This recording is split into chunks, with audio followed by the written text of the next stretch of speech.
भगवान श्री गोपाल कृष्ण, श्री महारुद्र हनुमान, महर्षि श्री वेदव्यास, श्रीमद आद्य शंकराचार्य, सद्गुरु श्री ब्रह्मचैतन्य महाराज या सर्वांच्या प्रेरणेनं आणि तुम्हा सर्व मंडळींच्या आशीर्वादानं आज बुधवार, आज तिथी आहे चतुर्दशी युक्त पौर्णिमा.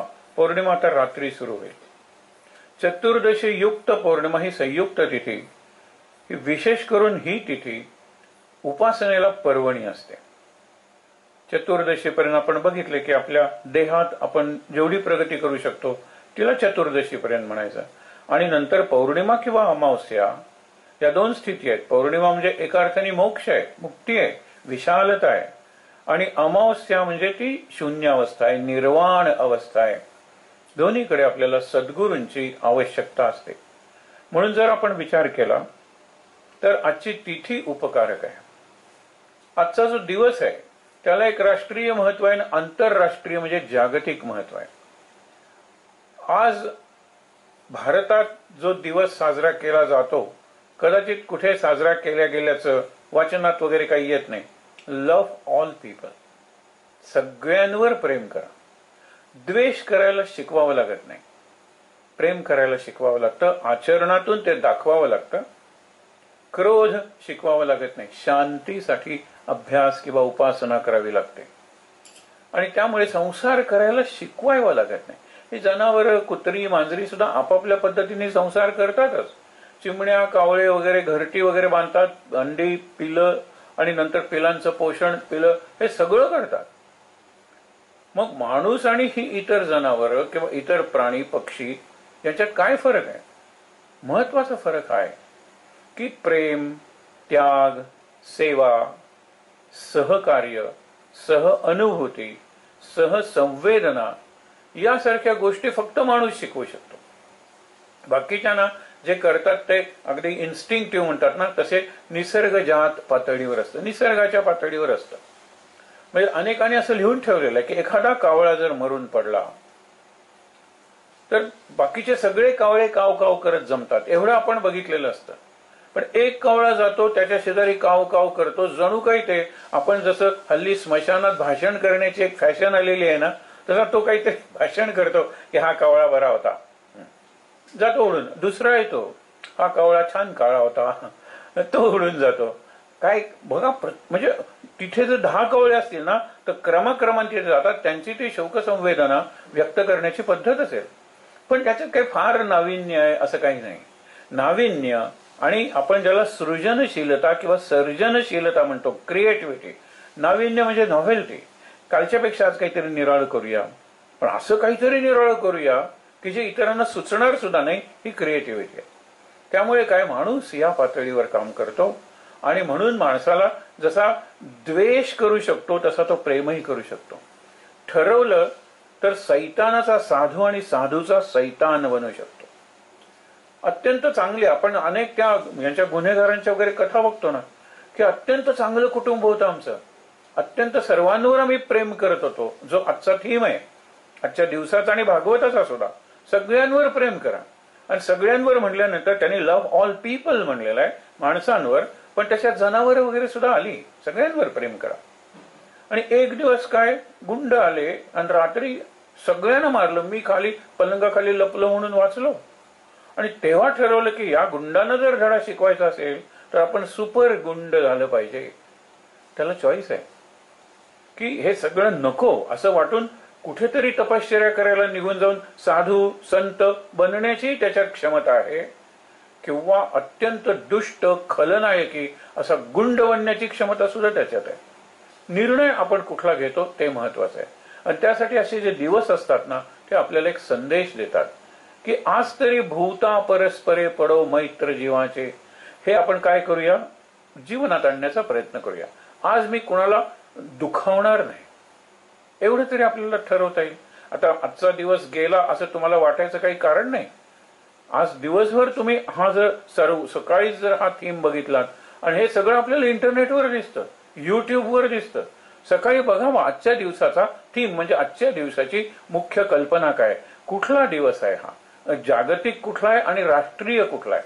दोन निराळे असू शकतात. जसा आज आहे, सगळ्यांवर मी प्रेम करीन, म्हणजे मला सगळ्यांवर प्रेम करता येणार नाही. बरं, मी कोणाचा द्वेष करणार नाही, हे जमेल का? प्रयत्न केला तर जमू शकेल. मी कोणाला दुखवणार नाही, हे जमू शकेल का? प्रयत्न केला तर जमू शकेल. सावध राहिलो तर जमू शकेल. सावध राहायला पाहिजे. अरे, माझ्या तोंडून तो शब्द बाहेर पडत होता, अरे मी त्याला उगीच दुखवत होतो, अरे सावध झालं पाहिजे. त्याच्यासाठी हा दिवस आहे. आणि हे दिवस असतात ते प्रतिकात्मक, म्हणजे सिंबॉलिक असतात. एका दिवसाने असं काय होणार आहे? पण लक्षात ठेवा, भूता परस्परे पडो मैत्र जीवांचे, किंवा वृक्षवल्ली आम्हा सोयरी वनचरे. सोयरे आहेत आमचे ते, म्हणजे एका अर्थाने सोयरे की ज्यांचं सुतकही लागतं आणि सुयरही लागतं. आम्हाला वृक्ष वनस्पतींचं लागतं, ते वनचर, वनात फिरणारे जे प्राणी वगैरे त्यांचं लागतं, तुकाराम म्हणतात. ही खरी सोयरी आहेत आमची. आता त्यांच्यात भाषेचा व्यवहार शक्य नाही, पण भावांचा व्यवहार शक्य आहे. आज विषय नाही म्हणून, पण एक फक्त उदाहरण सांगतो. Saint Francis of Assisi. Saint Francis त्याचं नाव, ॲसिसी हे त्याचं गाव. तर त्यांनी प्रयत्नपूर्वक स्वतःला कुठेतरी अरण्यात, रानात नेऊन तो पशुपक्ष्यांची भाषा इतकी चांगली बोलायचा. तो काय बोलायचं ते लोकांना कळायचं नाही, पण तो म्हणतो की आता मी आय विल कॉल वुल्फ म्हणून तो बोलायचा. लांडगे यायचे, चला आता आपण सशानं बोलूया, ससे यायचे, चला आपण आता त्या पक्षानं बोलूया, या पक्षानं बोलूया. आणि त्याच्या भोवती नेहमी पशु पक्ष्यांचं संमेलन असायचं. काय आहे हे, सांगा बरं? हे जमू शकतं? आपल्याला प्रत्येकाच्या कणाच्या याच्यात सुद्धा अंतरंगात प्रवेश करता येतो, पण त्याला अभ्यास पाहिजे आणि त्याच्यासाठी ध्यास पाहिजे. मुख्य म्हणजे की मला हे जमलं पाहिजे, मी हे करून दाखवेन वगैरे. म्हणून हा झाला आंतरराष्ट्रीय आजचा ट्रान्सलेशन डे आहे. तुम्ही म्हणाल भाषांतराचा काय दिवस आहे? एक लक्षात ठेवा, आज भारतात विशेषतः मराठीत जर विचार करायचा असेल तर जी नवीन 9-10 पुस्तकं तयार होतात त्यातले 8 ते 9 भाषांतरित असतात. जगातल्या निरनिराळ्या भाषेतली भाषांतर. आणि भाषांतर हा एक वाङ्मयाचा आता अत्यंत विकसित होणारा असा भाग आहे. कारण मला फ्रान्स मधले फ्रेंच लोक एवढी माहित असते, त्यांची राजधानी माहित असते, आयफेल टॉवर वगैरे माहित असतो, पण संस्कृती काय, त्यांचे परस्पर संबंध कसे आहेत, ते स्त्री पुरुष यांच्यातल्या संबंधांकडे कोणत्या दृष्टीने पाहतात, जीवनातले भोग हे ते कसे भोगतात, हे बघायला पाहिजे. आणि त्याच्यासाठी फ्रेंच जीवनावर आधारलेली फ्रान्स मधल्या वगैरे कादंबरी असेल, ती जर मी मराठीत आणली आणि हल्ली असं व्हायला लागलेलं आहे, तर मला ती संस्कृती कळते, माझी संस्कृती त्यांना कळेल. बायबलचं जे भाषांतर झालं, लोकांना वाटतं बायबल इंग्लिशमध्ये आहे, मूळ बायबल हिब्रू भाषेत आहे, जी ज्यू लोकांची भाषा होती, यहुदी लोकांची आपण म्हणतो. तर त्याचं इंग्रजीत भाषांतर ज्याने केलं तो आजचा दिवस आहे असं समजलं जातं. म्हणून भाषांतर. आता एक शब्द आणखीन सांगतो तुम्हाला की भाषांतर आणि भावांतर यामध्ये फरक आहे. आपण उदाहरणार्थ गुड मॉर्निंग, आपण सुप्रभात, शुभ सकाळ, अरे पण आपल्याकडे म्हणण्याची पद्धत आहे काही नाही. आहे पद्धत केवळ आम्ही भाषांतर करतो. वाईट आहे का? नाही. पण आपण अशा पद्धतीने म्हणलं पाहिजे, येणाऱ्या जाणाऱ्या प्रत्येकाला uncle good morning, granny good morning असं ते करतात. तुम्ही लिफ्ट मधून बाहेर पडा, 4 जण जर उभे असतील ना तर आपल्याला कळतं त्यातला एखादा हाय करतो, एखादा अभिवादन करतो, बाकीचे 2 मख्खो. हे काय पुतळ्यासारखे? या दोघांना कुणी सांगितलं तू जरा खाली वाकून अभिवादन कर, हाय असं म्हण? कुणी सांगितलं? अरे ही जग जोडणारी माणसं आहेत. त्यांचा आजचा जो दिवस आहे सगळ्यांवर प्रेम करा.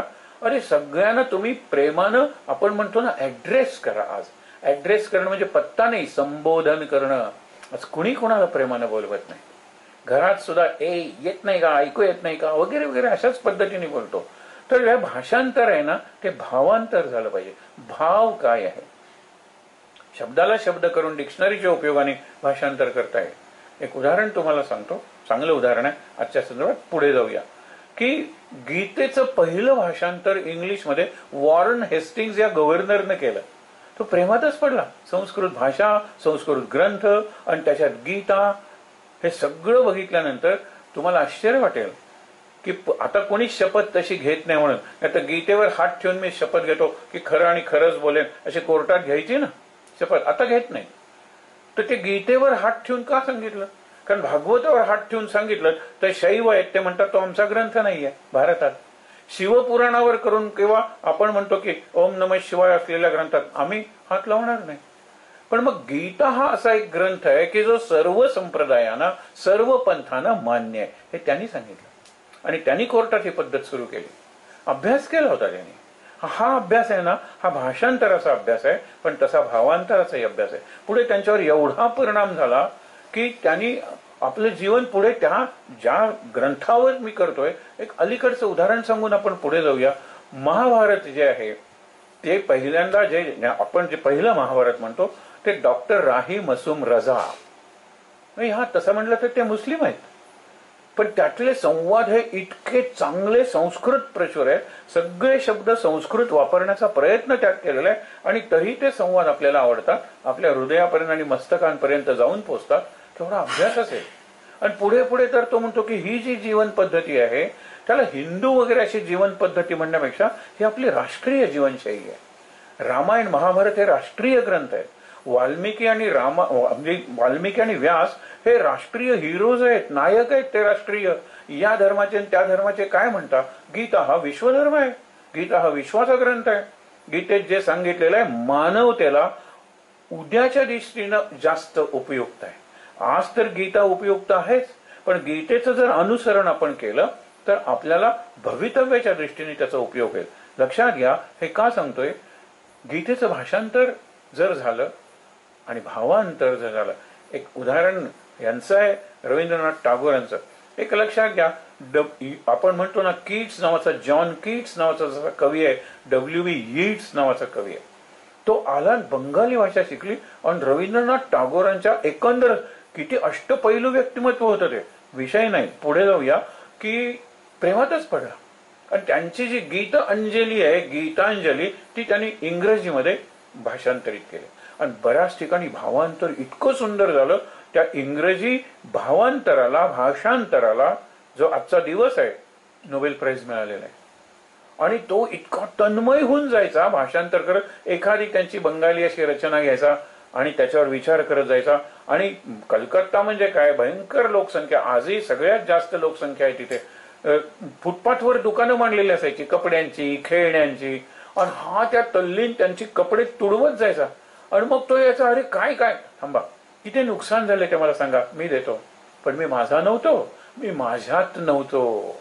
हे लक्षात. जयाने सदा वास नामात केला, मना सज्जना सज्जनी किंवा राघवी वस्ती कीजे. आपली वस्ती माझ्यातच असते आणि ती देहाच्या पातळीवर. स्वस्थ म्हणजे खरा मी माझ्यात आहे.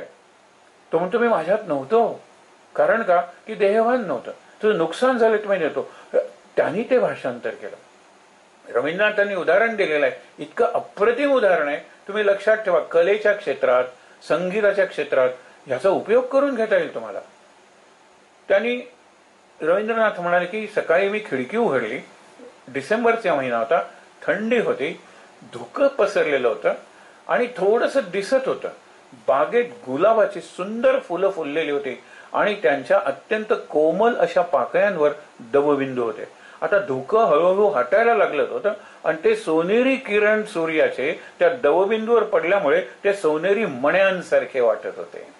आणि आता धुकं जाईल, सूर्य वरती येईल आणि हे जे धुकं आहे, हे जे दवबिंदू आहेत त्यांचं पाणी होऊन म्हणजे वाफ होऊन जाईल. वारा आला तर दवबिंदू खाली पडते.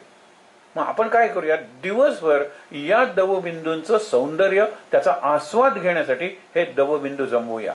म्हणून त्यांनी एक वाटी घेतली आणि कवी मनाचेच ना ते दवबिंदू ह्या गुलाबाच्या ह्याच्यात अशी टिचकी मारली आणि ते त्याच्यात घेतले, त्याच्यात घेतले, त्याच्यात घेतले आणि एवढा आनंद झाला. आता दिवसभर फक्त दवबिंदूंचं सौंदर्य, नजाकत म्हणतो, नाजूकपणा. आणि नंतर त्यांच्या लक्षात आलं की हे फक्त पाणी आहे, दवबिंदू कुठे गेले. म्हणजे तेच दवबिंदू ह्या पाण्याच्या रूपात झाले ना. भाषांतरे असं असतं, भाषांतरे असं. तेच पुस्तक मी आणले नाही या भाषेत. अरे पण किती फरक आहे. ही भाषा म्हणजे संस्कृती आहे. असू दे, आजचा जो ट्रान्सलेशन डे आहे, आपण सुद्धा लक्षात घ्या की आपल्याला एखादी जरी रचना आवडली तरी आपल्याला येणाऱ्या एखाद्या दुसऱ्या भाषेत आपण त्याचं ट्रान्सलेशन करत राहूया. त्यात नवनिर्मितीचा आनंद आहे. हे काहीतरी नवीन निर्माण करतोय असं आपल्याला वाटेल. आज पुढे जाऊया. काल आपण बघितलं होतं की निरनिराळे कुठलाही अधिकार असलेले लोक, आपल्याला भक्ती करायला अत्यंत योग्य असतात, अयोग्य असं कोणीही नाही. आणि काल आपण असंही सांगितलं होतं की ही कशी सृष्टी निर्माण झाली. ज्या वेळेला काहीच नव्हतं, बीज नव्हतं, तसं फळ आणि झाड कसं निर्माण झालं.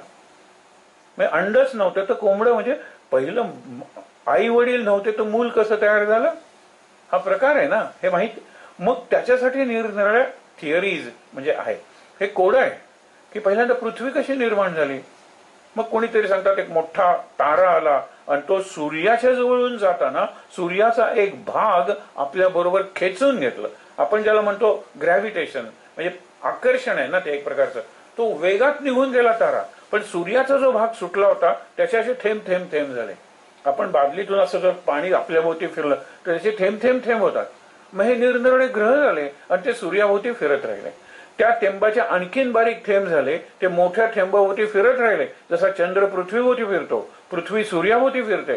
हे जे चित्र आहे ना, तसे याला बिग बँग थिअरी. असा मोठा तारा आला आणि प्रचंड त्यांनी वेगानं काय केलं, तो निघून गेला. सूर्याचा एक तुकडा त्यांनी काढला. म्हणून सूर्य हा आपला पिता आहे एका अर्थाने. सध्या एक मोठा प्रयोग चालू आहे, सर्न एक्सपेरिमेंट म्हणून म्हणतात. हा कुठल्याही देशाने आमच्या देशात करा म्हणून परवानगी दिलेली नाही, कारण त्यांना असं कुठलं पहिलं पार्टिकल असेल, गॉड पार्टिकल नाव दिलेलं त्याला.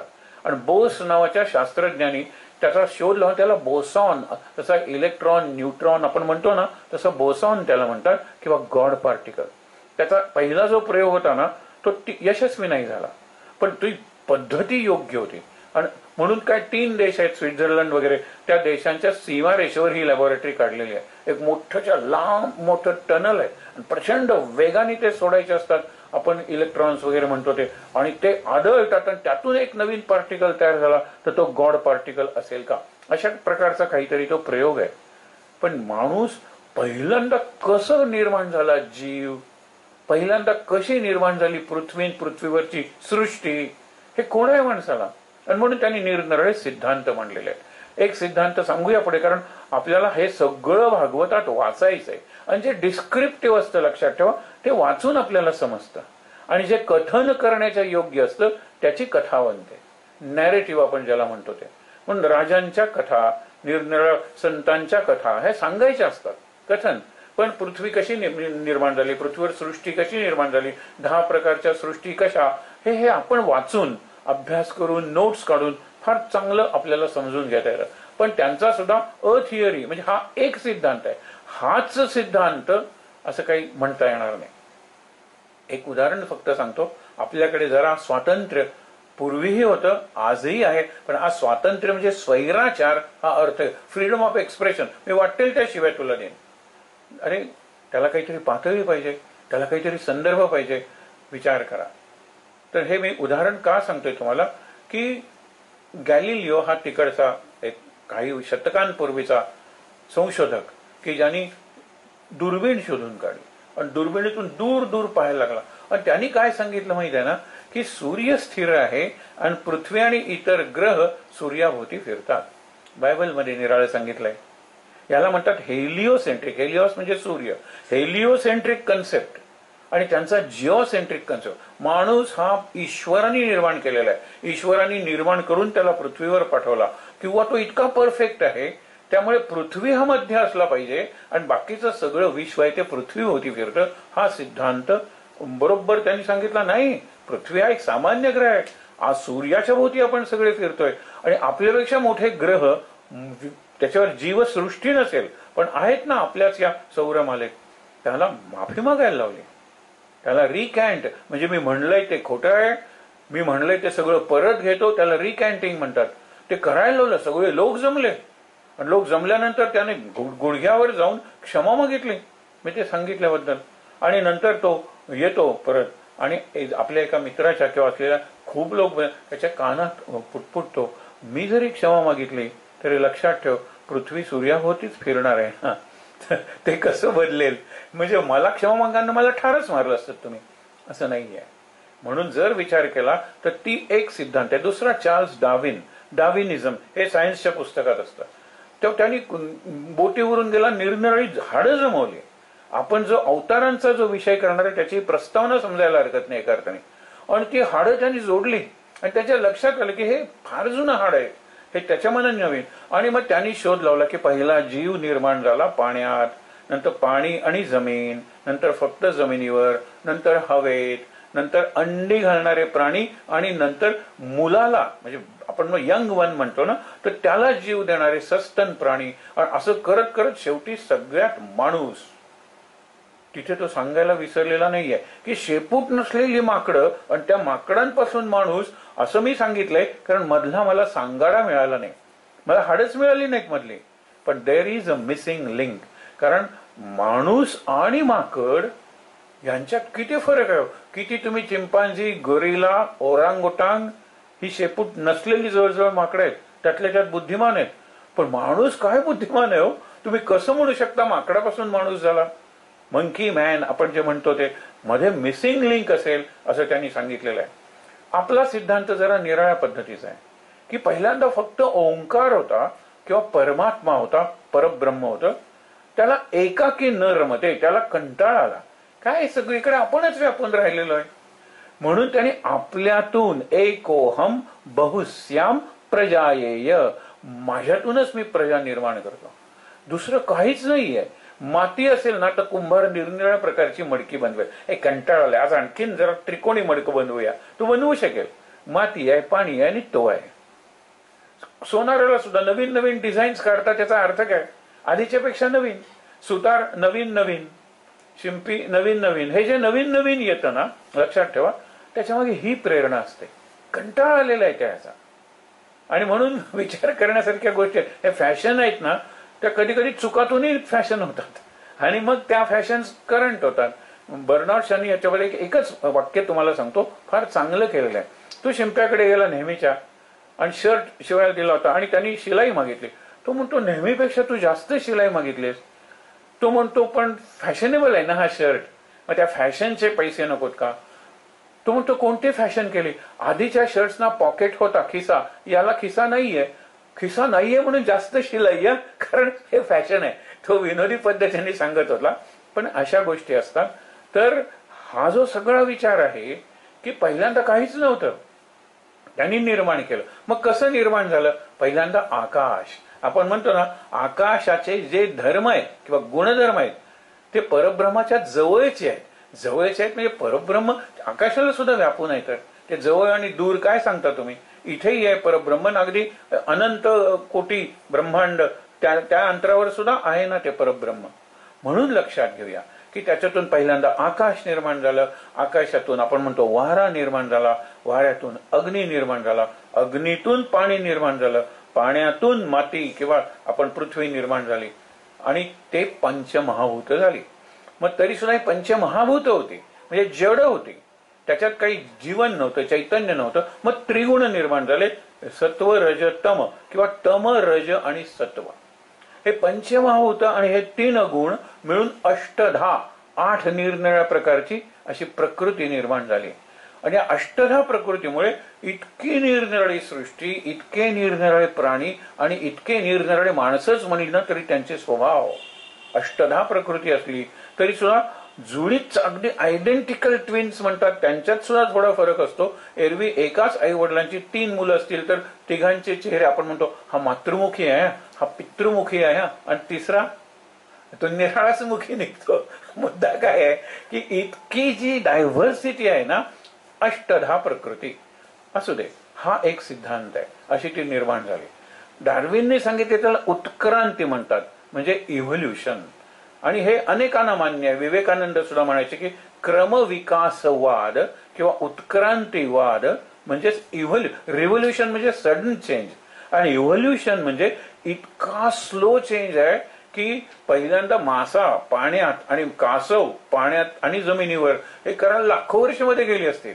ही माकडं तुम्ही म्हणता अक्षरशः लाखो वर्ष गेली असतील. माणूस आला त्यावेळेला, ज्यावेळेला माणूस पहिला पृथ्वीवर आला.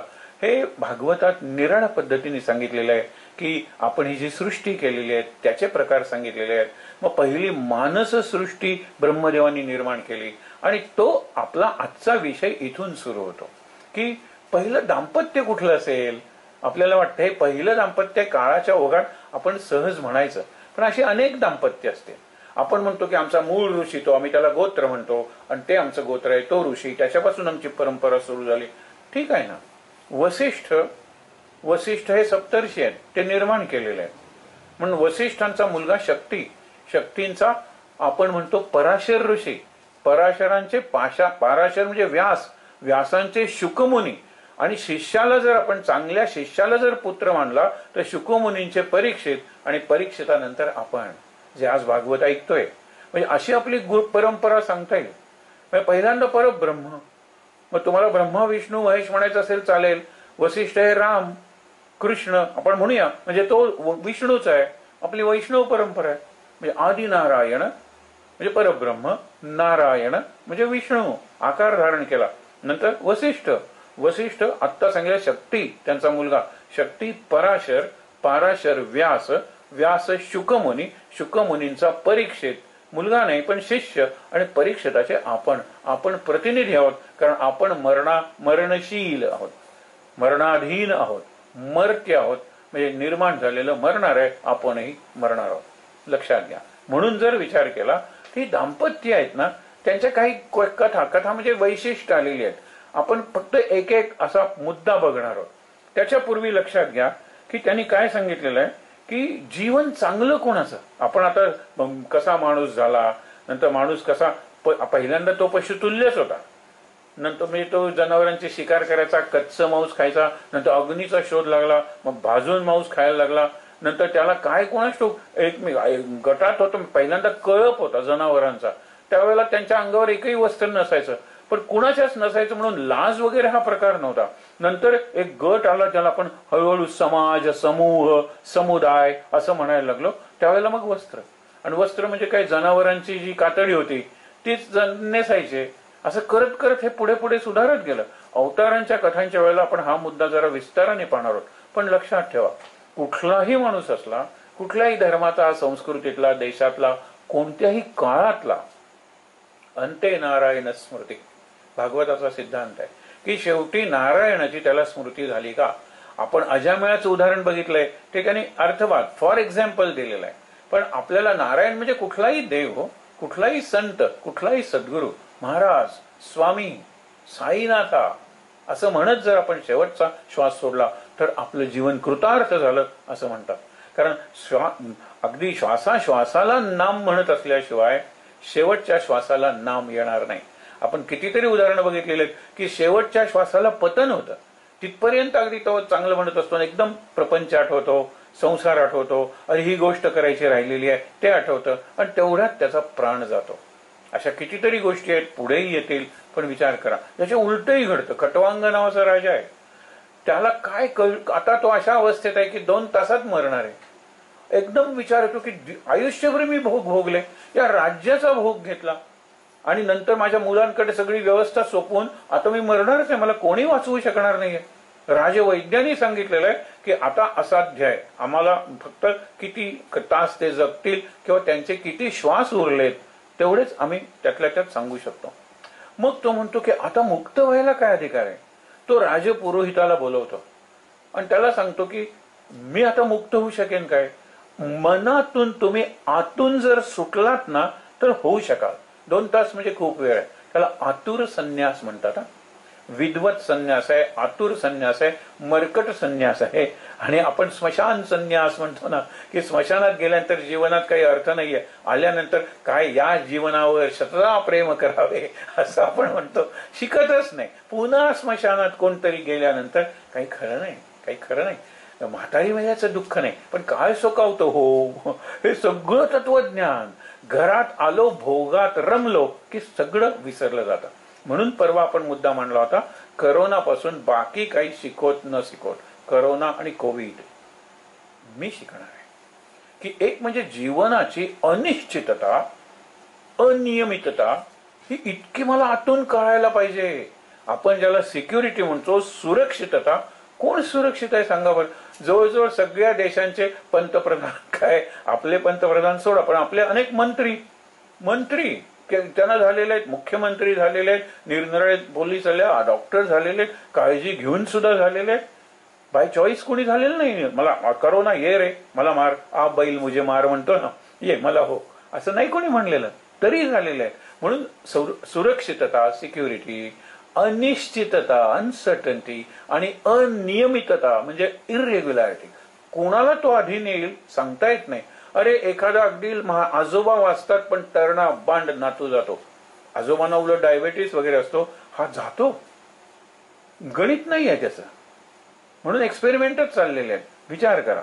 मला सांगायचंय काय की आपण शिकतो का, हा खटवांग राजा आहे तो पूर्णपणे विरक्त होतो, त्याला आता फक्त मुक्त व्हायचंय. संन्यास विधिवत दिला जातो आणि 2 तासात हा मरतो तेव्हा मुक्त झालेला असतो. आधी जीवनातच मुक्त होतो आणि नंतर मरणामुक्ती म्हणजे म्हणतात ना मेल्यानंतर मुक्त, त्याला विशेष अर्थ नाहीये, तो जिवंतपणे मुक्त होतो. ही उदाहरणं का सांगितलेली आहे की आपल्याला वेळ आहे अजून असं आपण समजतोय, समजूया, पण आत्ता श्वासाश्वासाचा अकाउंट म्हणजे हिशेब आपल्याला देऊया. अंते नारायण स्मृती, ते जीवन चांगलं. पुढे काय सांगितलेलं आहे, धनंजय हाटक परीक्षा. एक सहज सांगतो तुम्हाला भागवताबद्दल काय म्हणलंय आणि नंतर पहिलं दाम्पत्य पाहूया. हाटक धनंजय म्हणजे सोन्याची परीक्षा अग्नीत होते. आपण म्हणतो ना अग्नीत टाकलं आणि तावून सुलाखून 52 आपण म्हणतो ना कशी, असं सोनं बाहेर पडलं शुद्ध. म्हणजे सोन्याची परीक्षा कशात होते, अग्नीत होते. शस्त्रभृताम रणे परीक्षा, ज्यांनी शस्त्र धारण केलेली आहे, नुसतं शस्त्र धारण करून लढाईवरच जर गेलो नाही तर काय परीक्षा होणार आहे माझ्या शौर्याची. रणे म्हणजे रणांगणात जे शस्त्र सज्ज झालेले आहेत त्यांची परीक्षा असते. विपत्तिकाले गृहिणी परीक्षा. खरंच आहे, संकट आलं ना कुटुंबावर तर खरी परीक्षा कुटुंबातल्या त्या गृहिणीची, स्त्रीची असते आणि बऱ्याच वेळेला त्या सावरून धरतात. एक प्रसंग तुम्हाला सांगतो की गोनी दांडेकर हे मराठीतले प्रसिद्ध लेखक आहेत. त्यांच्या बऱ्याचशा स्त्री प्रधान कादंबऱ्या आहेत, म्हणजे मृण्मयी असू दे, पवनाकाठचा धोंडी सुद्धा असू दे, याच्यात लोकांनी त्यांना प्रश्न विचारला. एक तर स्त्री प्रधान आहेत कादंबऱ्या, त्याच्यात काही वाईट नाही, पण प्रत्येक वेळेला काय करायचं, आपलंच नशीब आपलंच नशीब असं म्हणतात. म्हणजे नशिबाला अशी एका प्रकारची अंधश्रद्धा. ते म्हणाले तुम्ही चुकताय, आपल्या नशिबाला दोष ती देत होती, कारण मुलगा काकाला दोष देत होता. वडील गेल्याबरोबर काकाने आपल्याला घराच्या बाहेर का काढलं, अरे आपलंच नशीब. म्हणजे त्या मुलाच्या मनातली सूड भावना ती मुळातच उपटून टाकत होती. त्याला काकाच्या विरुद्ध उगीच विष कशाला त्याच्या विरुद्ध, त्याला सांगत होते रे काकांचा दोष नाही, आपलंच नशीब आहे. पण ती तसं करत 4 घडी भांडी घासत होती, धुणं धुत होती, असं करून त्या मुलाला शिकवत होती. आणि मग एखादा मुलगा कलेक्टर होतो, एखादा मुलगा डॉक्टर होतो. तुम्ही काही नकारात्मक म्हणता, हे माझी कॅरेक्टर्स, ते काही दैववादी म्हणता. आपलं नशीब म्हणून, आपलं प्रारब्ध म्हणून त्या एवढंच सांगत होत्या की त्याच्याबद्दल माझ्या मनात कटुता नाही, सूड भावना नाही, विखार म्हणजे ज्याला विषारी भावना नाही, नाहीतर मी माझाच जीवनाचा सत्यानाश करून घेणार असतो. की काय मरू, त्याला कशी बुद्धी शिकवू, त्याला कसा धडा शिकवू, याच्यातच माझं आयुष्य खर्च होतं. नाही, माझं प्रारब्धच तसं होतं. ठीक आहे देवा, त्याचं कल्याण कर आणि मला यातून बाहेर पडण्याची शक्ती रे, बुद्धी रे, आणि देव देतो. म्हणजे देव म्हणजे ती परिस्थिती, नियती माझी. दुसऱ्याचा द्वेष करून आणि सूड भावना मदत घेऊन कुणाचंही कल्याण होत नाही. म्हणून लक्षात घ्या की ते म्हणाले माझ्या नायिका ह्या अशा आहेत. गृहिणीची परीक्षा संकटात होते. आपण नेहमीच म्हणतो prosperity gets friends, adversity test them. म्हणजे तुम्ही श्रीमंत असाल वगैरे तर तुमच्याकडे खूप मित्र येतात, ही पार्टी ती पार्टी, इकडे जाऊया तिकडे जाऊया. पण संकट काळात जे राहतात ते खरे मित्र. म्हणजे संपत्ती असेल तर खूप मित्र जमतात, आपत्ती आली, विपत्ती आली, संकट आलं की सगळे निघून जातात. असतील शीत तर जमतील भूत आपण म्हणतो, नाहीतर सगळेच निघून जातात, कोणी नाही. या गोष्टी असतात. पुढे काय सांगितलेलं आहे, विद्यावताम भागवते परीक्षा. भागवतात खरी परीक्षा विद्वानांची होते, कारण हे संस्कृत अवघड आहे, त्याच्यातले विचार, काही तत्वज्ञानाचा जो भाग आहे तो समजून घ्यायला पाहिजे. आपण कथामृत नाव दिलेलं आहे, आपण कथा पाहूया. दुसरी गोष्ट, तिसरं जे स्कंध आहे त्याच्यात ही सुरुवातीला कथा आलेली आहे. स्वयंभुव मनु, म्हणजे तो स्वयंभूच आहे ना, हे निर्माण केले. मानस सृष्टी सांगितले ब्रह्मदेवानी. मानस संकल्पातून आपण बघितलं ना 10 प्रजापती तयार केले. 10वे नारद आणि पहिला दक्ष.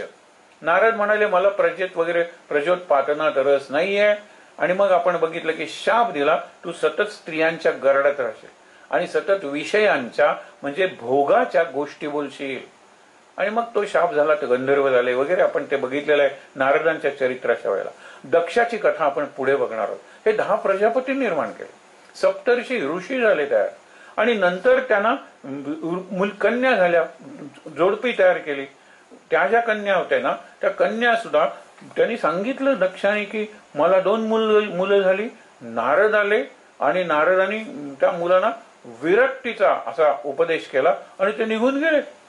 असं प्रत्येक मुलगा झाला, नारद आले आणि त्यांनी त्याला उपदेश केला आणि तो संसार सोडून निघून गेला.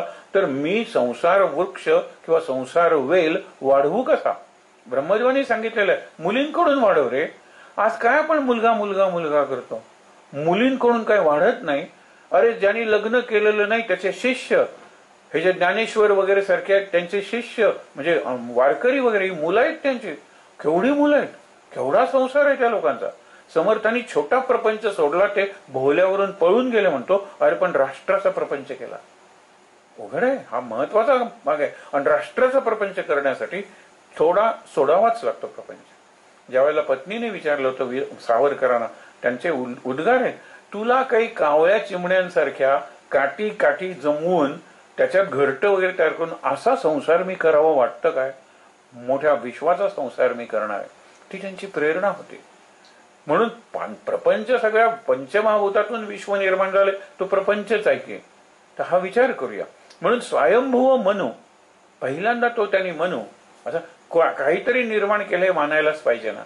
तिकडे सुद्धा सांगितलेलं आहे बायबल मधून, पहिल्यांदा ऍडम पहिला कसा तयार झाला, मग कथा मानावी लागते. त्याची रीब बरगडी, त्याच्यापासून ईव्ह तयार झाली. पहिली स्त्री कशी तयार झाली, आणि नंतर स्त्री पुरुष एकत्र आल्यानंतर संतती सुरू होते. हे त्यांना कसं, म्हणून ते ऍपल, मग ते ऍपल खाल्लं आणि त्यामुळे त्याला ज्ञान झालं पुनरुत्पादनाचं. म्हणून ते ऍपलचा एक तुकडा आपण काढल्यासारखा बघतो ना, हे ऍपल म्हणून चांगली कंपनी आहे त्याचा, तर तो त्यांनी तोडलेला घास आहे, ते खाल्लं आणि त्याला हे आला ज्ञान झालं, आणि मग पुनरुत्पत्ती किंवा पुढे मग सृष्टी निर्माण झाली. तर हे स्वयंभुव मनू आहे. आणि त्या स्वयंभुव मनू त्याची जी शतरूपा, नाव तरी काय शतरूपा, म्हणजे तुझ्यातून 100 अशा निरनिराळ्या मुली निर्माण झाल्या पाहिजेत, त्यांच्यातून पुढचा त्यांच्यातून पुढचा, असा प्रत्येक वेळेला हे घडलंय असं नाही. हे मनू आणि शतरूप आहेत ना, त्यांना एकच मुलगी देवहूती नावाची झाली. ही देवहूती जी मुलगी होती अत्यंत बुद्धिमान होती. कर्दम नावाचे ऋषी आहेत, कर्दम, आणि ते मात्र इतके विरक्त आहेत की लग्न होण्यासाठी त्यांच्या मनात संसाराबद्दल आकर्षण निर्माण झालं पाहिजे. मग असं वर्णन येते की एक मोठं विमान वगैरे, असं विमान म्हणजे घर या आकाराचं विमान म्हणजे यान, त्याच्यात सगळे भोग असतात, वाद्य असतात, नृत्य असतं, खायला निरनिराळे प्रकार असतात. आणि नंतर ज्या वेळेला हे संसाराकडे वळतात असं, त्यावेळेला देवहूतीची लग्न होतात. मग त्याच्यातून कर्दम देवहूती हे सुरू झालं. कर्दम आणि देवहूती यांना 9 कन्या झाल्या आणि 1 मुलगा झाला. या 9 कन्या होत्या त्या सप्तर्षींना आणि इतर ऋषींना दिल्या गेल्या. मुलगा होता त्याचं नाव कपिल. हा एवढा ज्ञानी होता, लक्षात ठेवा, की आणि आई वडिलांना विशेषतः आईला उपदेश केला की मी दूर जातोय, याचं तू वाईट वाटून घेऊ नको. क्षणाक्षणाला आपण एकमेकापासून दूर जातोय हे आपल्याला कळलं पाहिजे. कारण एक क्षण गेला, आपल्यापैकी कुणीतरी दूर निघून तरी जाईल किंवा मरेल. क्षणाक्षणाने आपण दूर जातोच आहोत. त्यांनी सांख्य तत्वज्ञान ज्याला म्हणतात ना, की जे अत्यंत लॉजिक आपण म्हणतो, त्यांनी संख्या मांडून दाखवली आहे तत्वांच्या वगैरे, अशा पद्धतीने ज्याला वैज्ञानिक आपण वैज्ञानिक दृष्टिकोन म्हणतो त्या पद्धतीने त्यांनी तत्वज्ञान निर्माण केलं. गीतेचा जो 2रा अध्याय त्याला सांख्य योग म्हणलेला आहे. कपिलाचं तत्वज्ञान आहे. आणि सगळ्या मुनींच्यात मी आहे, पण कपिल मुनींच्यात मी जास्त आहे, हे कृष्णाने 10व्या अध्यायात सांगितलेलं आहे. सगळ्या मुनींच्यात मी आहे, मी कपिलाच्यात जास्त आहे, कपिल मुनींच्यात. मग पुढचं कशाला, ते गंगा, त्यावेळेला गंगा नव्हती, कपिल तीर्थ, तिथे गेले, गुहेत करायला लागले. मग आपण तो कथाभाग बघितलाय, सगर, त्या सगराचे 60,000 पुत्र, अश्वमेध, मग इंद्र घाबरला, मग त्यांनी राज्य मागितलं स्वर्गाचं, तर आणि म्हणून तो लपवून ठेवला. अशा पद्धतीने लपवून ठेवला की ते शोधायला आले तर कपिल मुनी जे अनेक वर्ष ध्यानस्थ बसलेले, त्यांच्या ध्यानात जर भंग आला तर त्यांच्या डोळ्यातून जो अग्नी निघेल, योगाग्नी, क्रोधाग्नी, त्यांनी ते जळून जाते. आणि तसंच घडलं. मग त्यांच्यासाठी गंगा पृथ्वीवर आणावी लागली. आणि मग गंगा सागर तयार झाला. आज कपिल तीर्थ हे गंगा सागरी आहे असं म्हणलं जातं. पण ज्यावेळेला कपिल मुनी गेले त्यावेळेला गंगा तिथे आलेली होती. पण गंगा सागर, कपिल तीर्थ आणि अजूनही कपिल तिथे चैतन्य रूपात आहेत अशी आपली श्रद्धा आहे. तिथे लोक जातात दर्शनाला वगैरे. म्हणून हे झाले. 9 मुली होत्या त्या दिल्या गेल्या. आता ह्यातून नवीन नवीन जोडपी निर्माण झाले. मनू अनेक झालेले आहेत आणि हे मनू त्यातलं एक मनू आणि श्रद्धा आपण विचार केला होता. आता या संदर्भात पुन्हा करूया एवढे. मनू म्हणजे काय हो? मन ज्याला आहे तो मनू. मनू वेधला माझा आपण म्हणतो ना, आरती ज्ञान. मनू म्हणजे मन. मनाचं कार्य काय तर मनन, मनन चिंतन. मग मनन करतो ना आणि मौन राखून अत्यंत आपण म्हणतो ना तीव्र अशा पद्धतीने चिंतन करतो, त्यातून नवीन ज्ञान निर्माण होतं. म्हणून ज्याला आपण म्हणतो मुनी निर्माण होतात आणि त्याच्यासाठी मौन आवश्यक असतं. ह्या शब्द ऐकायला कसे वाटतात? मनू, मन, मानव, मनन, मौन, मुनी. आणि मुनी ही आपली एक शेवटची अवस्था आहे की जो विरक्त आहे, त्यांनी सर्व संग परित्याग केलेला आहे. पण असा अर्थ नाही की त्यांनी सांसारिक जीवन भोगलेले नाहीये. आणि चौथा आहे आता मी मुक्त होणार आहे. मुनी म्हणजे मी चिंतन करून जगाला काहीतरी विचार देणार आहे. हा सगळा भाव आहे, तो महत्वाचा आहे. म्हणून मनू आणि श्रद्धा त्यांचा मानव आहे. जसा यदूचा यादव, लक्षात ठेवा, रघुचा राघव, कुरुचा कौरव, तसे मनूचा मानव. आपण ही सगळी मानव जात जी आहे ना ती मनू आणि श्रद्धा याच्यापासून निर्माण झाली. आणखीन एक लक्षात घ्या, श्रद्धा हा नाही म्हटलं तरी भावनेचा विषय आणि मनन हा बुद्धीचा विषय. म्हणून भाव आणि अर्थ म्हणजे हृदय आणि डोकं असलेला प्राणी माणूस आहे की त्याचं बुद्धी सुद्धा प्रगल्भ झालेली आहे, विकसित झालेली आहे आणि त्याच्या भावनांना किती रंग येतो. एक प्रेम शब्द म्हणला ना की प्रेमाला किती रंग आहेत. प्रेमा तुझा रंग कसा आपण म्हणतो ना की तो प्रेमात जो रंग तुम्ही मिसळाल तो प्रेमाचा. ज्यावेळेला नवथर म्हणतात ना, अशा तरुण तरुण येतात तर गुलाबी न गुलाबी सगळं फूल किंवा सगळंच आहे गुलाब गुलाबी. नंतर देशभक्ती, त्याच्यासाठी त्याग, रक्त, तांबडा रंग येतो प्रेमाचा. असे प्रेमाचे कितीतरी रंग आहेत. आईचं मुलावर प्रेम आहे, मुलाचं आईवर प्रेम आहे, आपलं देवावर प्रेम आहे, देवाचं आपल्यावर प्रेम आहे. एक प्रेम भावना जर घेतली तर त्याचे किती रूप आहेत किंवा त्या प्रेम भावनेला किती पैलू आहेत. हे फक्त माणसाच्यात आहे, इतर जनावरांच्यात आपण अपेक्षाच करू शकत नाही. म्हणून मनू आणि श्रद्धा हे आपले पूर्वज आहेत, आधी म्हणायला काही हरकत नाही. मी मनूचा पुत्र आहे म्हणून मनन चिंतन मुनी मौन हे मी करणार, मुक्त होणार. आणि मी श्रद्धेचाही पुत्र आहे म्हणून माझ्या हृदयात जी श्रद्धा आहे, माझ्या चिंतनात श्रद्धा आहे आणि माझ्या श्रद्धेत चिंतन आहे, तो मानव आहे.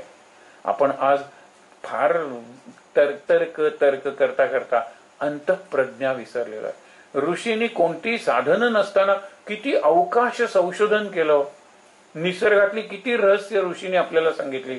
ते चरक काय, सुश्रुत काय, हे सगळ्यांनी वैद्यकीय क्षेत्रात केवढे ग्रंथ लिहिले. त्यांना कसं हे कळत होतं? केवळ असं ट्रायल अँड एरर ही पद्धत नव्हती. अंतःप्रज्ञा, ज्याला इंट्युइशन म्हणतात, ती अंतःप्रज्ञा आपण गमावून बसलेलो.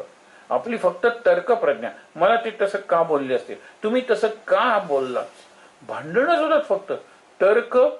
तर्कदुष्ट म्हणजे इलॉजिकल आणि तर्कट म्हणजे टू मच लॉजिक. कसलं लॉजिक फक्त लॉजिक आहे.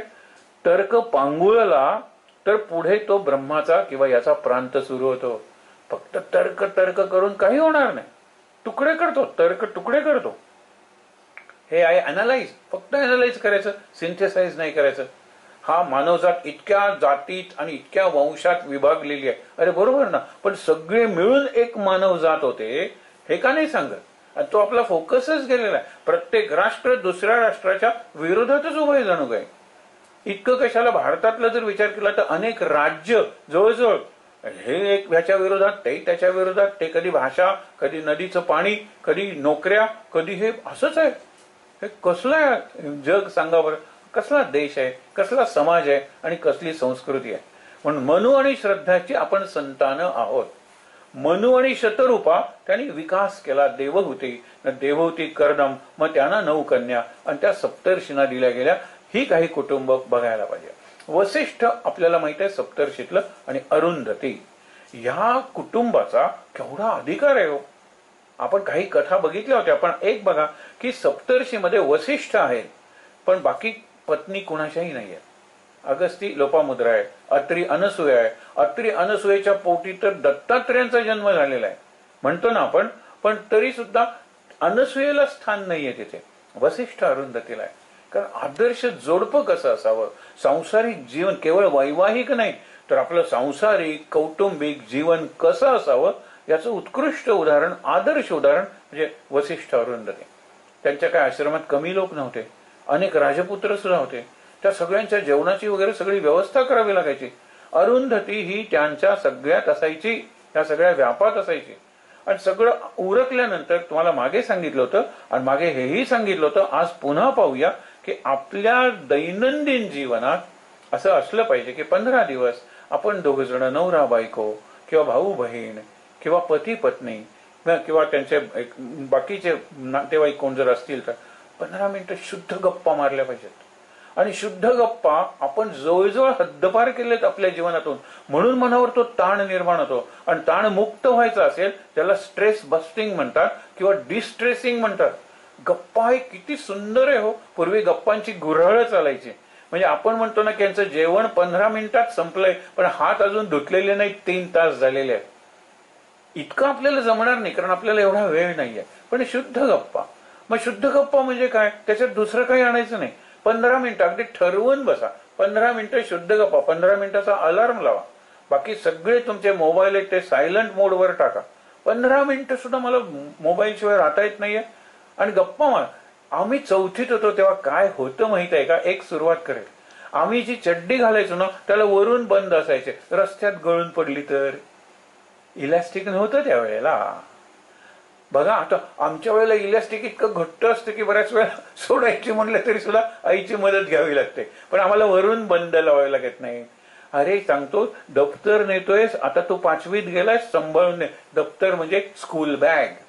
आज तुम्ही केजीचा मुलगा बघा, सिनियर केजीचा, वॉटर बॉटल, स्कूल बॅग, छत्री किंवा रेनकोट, एक असाइनमेंट केल्याचा असा रोल बंदुकीसारखा, टोपी, बूट, आणि ते सीझनल, एरवीचा बूट निराळे, पावसाचे बूट निराळे, काय स्मार्टली जातात. आणि बस मधून गेले ते बसमध्ये चढतात, उतरतात, बसमध्ये फ्री असतात मुलं. इव्होल्युशन आहे, कौतुक केलं पाहिजे त्या मुलांचं. त्या मुलांना किती निर्णय घ्यावे लागतात की तिथपण सोडलं, क्रॉस करताना इकडे बघा तिकडे बघा, जाऊया का रे, कारण जरा दूर आहे गाडी पण वेगात येते वगैरे. मग त्यांना ते डिसिजन घ्यावे लागतात, स्प्लिट सेकंड डिसिजन घ्यावे लागतात.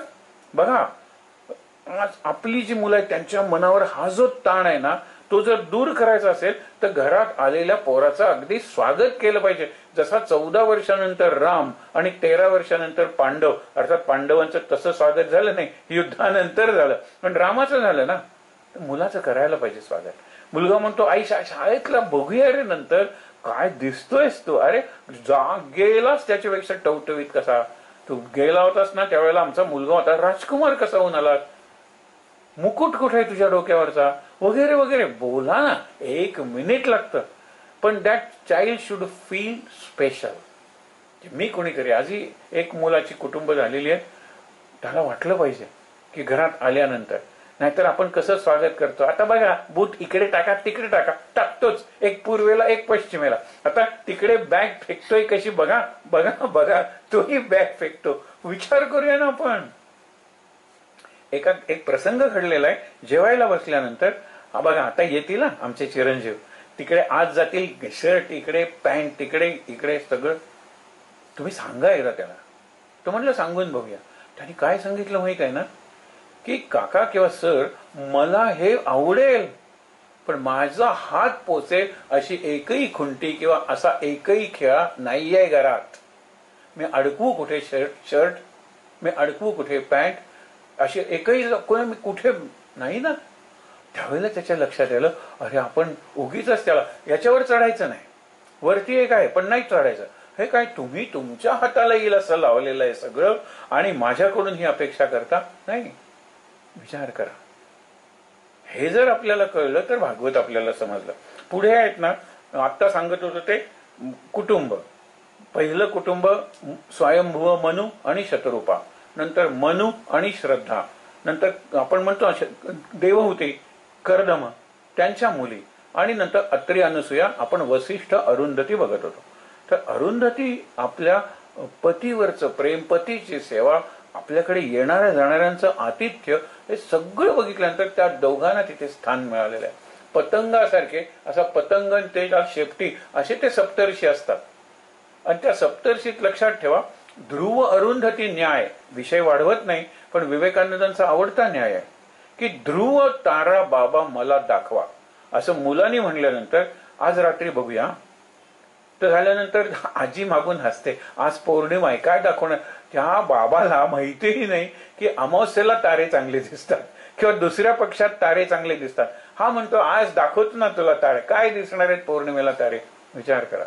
एकदम तो बघ ध्रुव बघितलंस ना, चल आता मी जातो पत्ते खेळायला किंवा काही खेळायला. नाही, तो म्हणेल तुला तो पतंग दिस, बाबा खरंच पतंग आहे की, मोज बरं तारे, 1 2 3 4 5 6 7, बरोबर.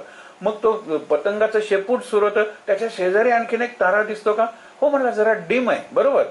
आता तो तारा तुला दिसला ना, त्या ताऱ्याला अरुंधती म्हणतात. त्याच्या शेजारचा जरा चमोचमचा तारा तो वसिष्ठ आहे. आता अरुंधती बघितलीस ना, आता अबाउट टर्न 180 डिग्रीज त्याच उंचीला तुला जो दिसतो तो ध्रुव तारा. वडिलांनी किती शिकवलेलं आहे. आजोबांना तर आणखीन वेळ आहे. पहिल्यांदा मी तुला सप्तर्षींच्या गोष्टी सांगणार, नंतर वसिष्ठ अरुंधती सांगणार, आणि नंतर अरुंधती, नंतर बघ इकडे तुला ध्रुव तारा दिसेल. डायरेक्टली काय दाखवता, ये तुझे 4 गणित करायचे, आणवय मीच करून देतो. पेशन्स नाही आपल्याला, मीच लिहून देतो, मीच करून देतो, हे असं होतं नाहीये. ध्रुव अरुंधती न्याय हे सांगतो की त्याला इतर अनेक, त्याला प्रश्न घेऊन तो आलेला आहे, बाबा मला ध्रुव तारा दाखवा. आज गोष्ट सांगितली सरांनी, आणि सर म्हणाले दिवसा तारे कसे दाखवू. दिवसा तारे दाखवणं मराठीत एक आहे वाक्प्रचार, काय मारले दिसले का तारे तुला, हे दिवसा नाही, तारे रात्रीच बघायचे. आणि म्हणून ते म्हणतात बाबांना घ्या, आजोबांची मदत घ्या, तो तारा बघा. विचार करा तुम्ही, हे संधी असते. तर आता ध्रुव अरुंधती, ध्रुव अरुण नाही, आपला मनु आणि देव वसिष्ठ अरुंधती, अत्री, अनसूया, पुढचं कुटुंब घ्या. अत्री आणि अनसूया, काय त्यांचं वैभव असेल. दत्तात्रेय जन्मतात आणि नारद म्हणतात की अरे 3 देव एका ठिकाणी, त्रिगुणात्मक त्रयमूर्ती, दत्त हा जाणा आत्मक आहे त्रिगुणांचा. त्रयमूर्ती असली तरी एकच त्याचं हृदय आहे. हृदय एक आहे, छाती एक आहे, 3 तोंड 6 हात. म्हणून विचार करा की दत्तात्रेयाला पाय 2 काय आहेत. मागे आपण बघितलं होतं, मुलांनीच उत्तर दिलं. मुलांनी प्रश्न, दत्तात्रेयाला 2 पाय काय, अरे 2 पाय काय, तू शिक्षक विचार करतोय. इतक्यात एक मुलगा म्हणला, सर 6 पाय असते, शंकराला वाटलं असतं इकडे जाऊया, ब्रह्मदेवाला वाटलं असतं इकडे जाऊया, जायचं कुठे दत्तानी, म्हणून त्याला 2. काय प्रॅक्टिकल उत्तर आहे होय. बऱ्याच वेळेला एका मुलांनी प्रश्न विचारला शिक्षकाला आणि त्याचं उत्तर आलं नाही. हे तुमच्यापैकी कोण सांगू शकेल. एक पळवाट असते, नुसती पळवाट नसते, त्याची कॉन्व्हर्जंट थिंकिंग म्हणतात त्याला, म्हणजे डायव्हर्जंट थिंकिंग, ओपन थिंकिंग. प्रश्न विचारा आणि याचे निरनिराळे उपयोग सांगा. काय काय उपयोग सांगतात तो. खुर्चीचे 40 मुलं असतील तर 50 उपयोग सांगतात. की राग आला ना तर बाबा डोक्यात खुर्ची मारतात, आजोबा खुर्चीवर चढण्याचा प्रयत्न करतात, आजी त्यांना धरते आणि मी आजीला धरतो आणि मग ते खेळ ठोकतात वगैरे. खुर्चीचे उपयोग आहेत हे. दादा काही नाही मिळत, खुर्ची वेट लिफ्टिंग, आपण म्हणतो ना वेट लिफ्टिंग, त्याच्यासाठी खुर्ची. इतके उपयोग असतात, इतका विचार करता येतो आणि हा विचार सतत विकसित होत जाणार असतो. ह्याला शिक्षण म्हणतात. आणि भागवतासारख्या ग्रंथांचा अभ्यास करताना माझे विचार, माझ्या भावना विकसित होत गेल्या पाहिजेत आणि कल्पना विधायक होत गेल्या पाहिजेत. वाटेल त्या कल्पना नाही आहेत, त्या कल्पनांना काय काहीतरी अर्थ आहे. त्या कल्पनातून नवीन शोध लागेल, नवीन ग्रंथ निर्माण होईल, नवीन चित्र काढलं जाईल. अशा कल्पना, असे विचार, अशा भावना या ग्रंथाच्या अभ्यासातून निर्माण व्हायला पाहिजेत. पुढे बघा, धर्म आणि मूर्ती. मूर्ती ही पत्नी आणि धर्म हा देव. त्याच्यातून कोण नाही, नर नारायण हे जुळे भाऊ आहेत. नर आणि नारायण हे दोघ जण हिमालयातल्या 2 शिखरावर अखंड तपश्चर्या करत असतात. आणि अखंड तपश्चर्या करत असताना ज्या वेळेला गरज लागली त्यावेळेला ते इथे येतात. म्हणून रामकृष्ण म्हणायचे आम्ही नर नारायणाचे अवतार आहोत, पण एक लक्षात ठेवा की मी नर आहे आणि हा नरेन आहे ना, हा नारायण आहे, त्याचा अधिकार तुम्हाला माहित नाही. आपण ज्या वेळेला म्हणतो पार्थ धनुर्धर आणि योगेश्वर कृष्ण, ते नर नारायणाचे अवतार आहे. कृष्ण नारायण आहे, अर्जुन नर आहे. ज्यावेळेला आपण रामदास शिवाजी म्हणतो बऱ्याच वेळेला, एक नर आहे दुसरा नारायण आहे, हे असे होतच असतात आणि परत परत असतात. म्हणून ते चिरंजीव अवतार आहे. आणि ते धर्म आणि मूर्ती म्हणजे मूर्तिमंत धर्म त्यांचं अपत्य नर आणि नारायण. म्हणून आपण श्लोक म्हणतो ना, नारायण नमस्कृत्य नरंचैव नरोत्तमम, म्हणजे नरातला श्रेष्ठ आणि नारायण असा विकास झाला पाहिजे आपला, आणि तो होऊ शकेल हे लक्षात ठेवा. त्याच्यानंतर आहे गौतम आणि अहल्या. त्याची कथा पुढे येईल, पण अहल्येला जो शाप मिळालेला आहे ना, तो इंद्रामुळे मिळालेला आहे. आणि इंद्राने ठरवलं की अहल्या ही एवढी ही आहे तपस्विनी आणि पतिव्रता की तिच्या तेजामुळे गौतम ऋषी तेही चांगले तपस्वी आहेत. त्यांनी जर मागितलं मला इंद्रपद मिळालं पाहिजे, तर मला इंद्रपद केलं पाहिजे, खाली रिकामं केलं पाहिजे सिंहासन. मग काय करू, तू अहल्येला भ्रष्ट कर. म्हणून अगदी गौतमांचं रूप घेऊन येतो. गौतम नुकतेच गेलेले स्नान करण्यासाठी, नंतर ते सकाळची संध्या करायला परत येणार आहेत. स्नान करायला त्यांना वेळ लागतो विषय, आणि एकदम ते जातात आणि एकदम हा येतो अगदी हुबेहूब गौतम. त्यावेळेला ती म्हणते की स्नानाला तुम्ही गेला होतात ना, इतक्यात स्नान झालं? नाही नाही नाही, माझ्या मनात आता तीव्र अशी एक अभिलाषा निर्माण झाली, एक वासना निर्माण झालेली आहे. आणि नंतर इंद्र आणि अहल्या एकत्र येतात एकांतात, आणि ते येण्यापूर्वी आपण गेलं पाहिजे हे इंद्राला कळतं. पण इंद्र जात असताना ते येतात आणि इंद्र त्यांच्यावर धडकतोच. तेही बघत राहतात आणि अहल्याही बघत राहते, आपल्याकडून काय चूक झाली, हे खरे गौतम कोण. खऱ्या गौतमांना माहित असतं ना की मीच गौतम आहे, तू कोण आहेस ते सांग, तुझं रूप प्रकट कर. आणि मग तो इंद्र म्हणतो की मी इंद्र आहे, या अत्यंत दुष्ट हेतूने किंवा संकुचित स्वार्थासाठी माझं सिंहासन टिकावं म्हणून मी इथे आलेलो होतो. नाही नाही नाही, शाप तुलाही आणि अहल्ये तुलाही. आता तुम्ही म्हणाल अहल्येची काय चूक होती, काय चूक होती ते सांगितलंय. पण आधी तुला सांगितलं तू वाईट नजरेनं माझ्या किंवा दुसऱ्याच्या पत्नीकडे बघितलेलं आहे, तेव्हा तुझ्या अंगाला भग म्हणजे क्षत जखमा होतील निरनिळ्या. असा एक रोग आहे तो सगळीकडे. किती घाण कल्पना करा, जखम झालेली आहे, त्यातून रक्त दूषित वाहतंय, पू वाहतोय. कसा इंद्र झाला एकदम. तो म्हणतो नाही नाही, यातून मला सोडवा तुम्ही. नाही म्हणाला, एकच आहे, हे मी निराळ करू शकेन, मी तुझं त्या जखमांचं नेत्रात रूपांतर करतो. इंद्राचं एक नाव आहे सहस्र नेत्र, पण तरी सुद्धा तो विचित्र दिसायला लागला. कपाळावर डोळे डोळे डोळे, गालावर डोळे डोळे डोळे, हातावर डोळे डोळे डोळे, कसा दिसेल तो. तो म्हणाला काय ह्याच्यातून सुटायचं कसं, लोकांच्या पासून दूर जा, हे कर. तो म्हणतो दूर जाणारच आहे, हे कोणाला दाखवणार आहे. म्हणून तो नदीच्या खाली जाऊन तपश्चर्या करतो. आणि मग परत मला वाटल्यानंतर मी तुला सांग प्रेरणा देईन, तू ये, मीही येईन आणि तुला हे कर. विचार करा, इंद्रायणी नदीचं नाव पडलं ज्या इंद्रायणीत इंद्र खाली बसून तपश्चर्या करत होता. आणि इंद्र परत आला आणि म्हणला आता मी तपश्चर्या वगैरे केलेली आहे, तर माझे डोळे आहेत ना ते परत घ्या तुम्ही, मला हे. तो म्हणतो मी परत घेतो, पण त्यासाठी काहीतरी निर्माण करायचं. निसर्गात डिस्ट्रॉय काही करता येत नाही, कॉन्झर्वेशन ऑफ एनर्जी म्हणतो, ट्रान्सफॉर्मेशन करता येतं. Nothing can be created nor anything can be destroyed, पण everything can be transform and it is getting transform. आपण सुद्धा बघा ना, इतके आता असं 13वं प्रवचन आहे, म्हणजे 13 दिवस ट्रान्सफॉर्म आपण बदललेलो आहोत. पहिल्या दिवशीचं भागवत आणि आत्ता दिवशीचं भागवत काहीतरी आपण ऐकलेलं आहे. तर म्हणून काय होतं, तर त्या नवीन पक्षी तयार करतात निसर्गाच्या ओघात, मोर. आणि ह्याचा प्रत्येक डोळा घेतला, एक पीस तयार केलं. आपण मोर पिसावरचा डोळा म्हणतो ना, तो आकर्षक असतो, त्यांनी मोराला दिसत नाही पण इतरांना दिसतं, आणि त्यामुळे मोराचं मरण येतं. त्या पिसाऱ्यासाठी मोराला मारतात लोक. मोराचे डोळे कोंबडीसारखेच असतात, म्हणून त्याला पी कॉक आणि पी हेन म्हणतात. कॉक म्हणजे कोंबडा, तो कोंबडाच आहे. म्हणून विचार जर केला तर अहल्येचं काय चुकलं. ती म्हणाली अगदी तुमच्यासारखं रूप घेऊन आला होता, पण स्पर्श माझा आणि त्याचा स्पर्श अगदी एक होता. नाही म्हणाले, नाही. मग तू शाप भोग.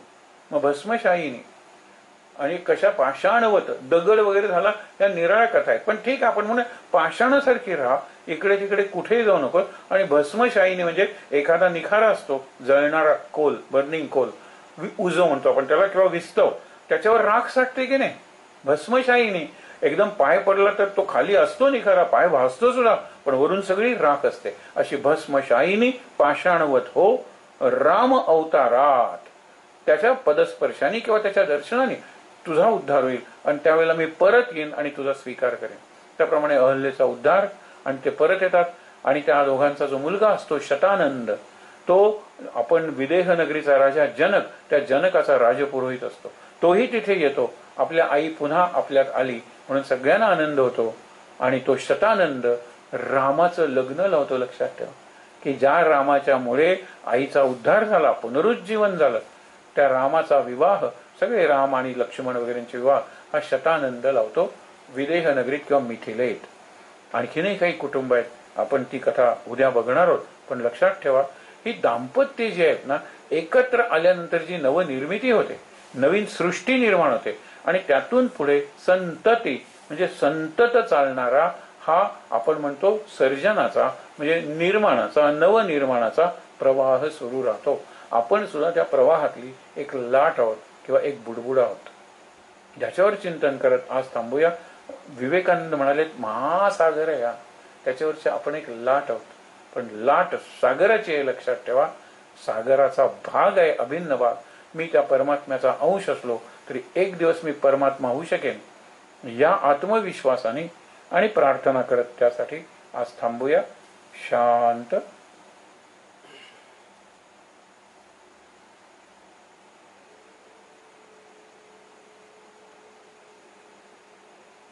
मंत्र म्हणायचा आहे.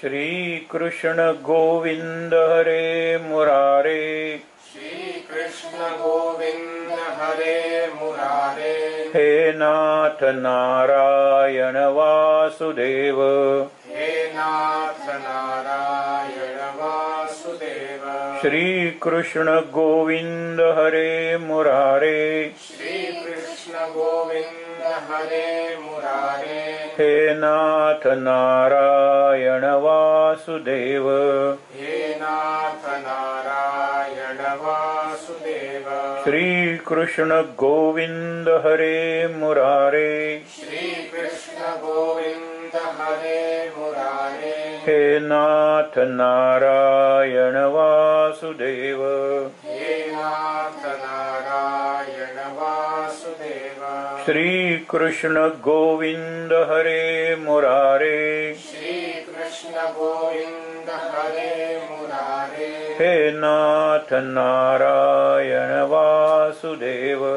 हे नाथ नारायण वासुदेव, श्री कृष्ण गोविंद हरे मुरारे, श्री कृष्ण गोविंद हरे मुरारे, हे नाथ नारायण वासुदेव, हे नाथ नारायण वासुदेव, हे नाथ नारायण वासुदेव, हे नाथ नारायण वासुदेव, हे नाथ नारायण वासुदेव.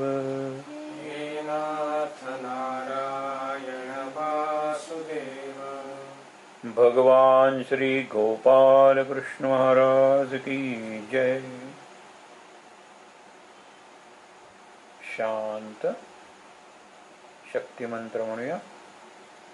सर्वमंगल मांगल्ये शिवे सर्वार्थ साधिके शरण्ये त्र्यंबके गौरी नारायणी नमोस्तुते. जय नारायणी नमोस्तुते. ओम सहनावतु सहनौ भुनक्तु सह वीर्यं करवावहै तेजस्विनावधीतमस्तु मा विद्विषावहै. ओम शांति शांति शांति. तीनदा दीर्घ श्वासोच्छ्वास.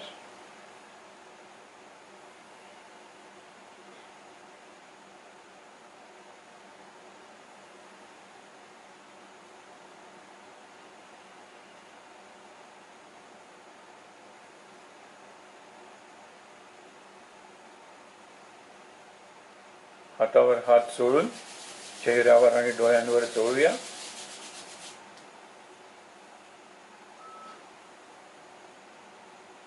अगदी सावकाश डोळे उघडून आनंदाने आणि शांतपणे ध्यानस्थ बसलेला कृष्ण, सद्गुरुनाथ, मुरलीधर कृष्ण, लक्ष्मीनारायण आणि प्रभूची वाङ्मयी मूर्ती भागवत सगळ्यांचं दर्शन घेऊया. शांत आनंद. महाराज महाराज महाराज.